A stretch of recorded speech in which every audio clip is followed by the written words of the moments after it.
እንግዲህ ባልኳችሁ መሰረት አሪፍ የተባለ ፕሮጀክት ይዤላችሁ መጥቻለሁ። ገብታችሁ ሁላችሁም ስሩ፣ ዝርዝሩን ተከታተሉ። ያው አሪፍ ይከፍላሉ ብዬ የማስባቸውን ፕሮጀክቶች ይዤላችሁ እመጣለሁ ባልኩት መሰረት ይሄኛው አሪፍ ነው ብዬ ስላመንኩበት ወደ እናንተ ይዤው መጥቻለሁ። ቀላልም ነው ለመስራት። በዚህ ቦት እንዴት ነው ክፍያ የምናገኘው? በሁለት አይነት ወይ ነው። አንደኛው ጎግል ላይ ሄደን የምንሰርቸውን ነገር ከቴሌግራም ሳንወጣ እዚሁ ላይ በቀላሉ ሰርችን ስናገኝ ክፍያ ያስብልናል። ሁለተኛው ደግሞ በሪፈራል ነው። ሰዎችን ወደዚህ ቦት ስንጋብዝ ተጨማሪ ክፍያ ያስብልናል ማለት ነው። እንዴት ነው ሰርች ስናደርግ ይከፍለናል ያልኳችሁ? አሁን ለምሳሌ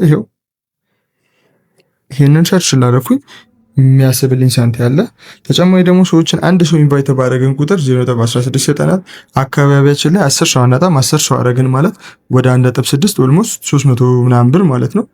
10 ሰው 300 ምናምን ብር ከከፈለን እኛ 100 ሰው የምናገኝ ከሆነ 3000 ብር መስራት እንችላለን ማለት ነው በቀላሉ ከአንድ ፕሮጀክት። እንደዚህ አይነት ብዙ ፕሮጀክቶች ይላሉ። ያን ሳይክል ብን ደግሞ አሪፍ ብር ይዘን መውጣት እንችላለን ማለት ነው። እንዳያችሁት ይመስላል ስራው። ከእንግዲህ ያው እንደዚህ አይነትና ከዚህ የተሻሉ ስራዎችን ይዤ ስለመጣ ፎሎ በማድረግ ቤተሰብ ይሁኑ። ስትሰሩ ግን የገባችሁ ነገር ካለ ኮመንት አድርጉልኝ።